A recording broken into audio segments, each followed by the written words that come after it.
तुम्ही एक विधान केलं की विरोधी पक्षाची एकजूट दिसली हे एक, आणि दुसरं असं म्हणालात की जी मतं फुटली त्या बाबतीत आम्हाला काही मतं फुटतील असा अंदाज होता. नाही, मतं फुटतील असा अंदाज नाही.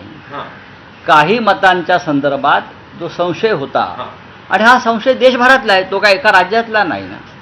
संपूर्ण हे इतकं मोठं देश आहे आणि देशामधले इतके खासदार आहेत, प्रत्येकाची प्रत्येकाला माहिती असते. कोणी कोणाला फोन केलेत, कोण कोणाला भेटलेलं आहे, कोणी कोणाला चहाला बोलवलेलं आहे.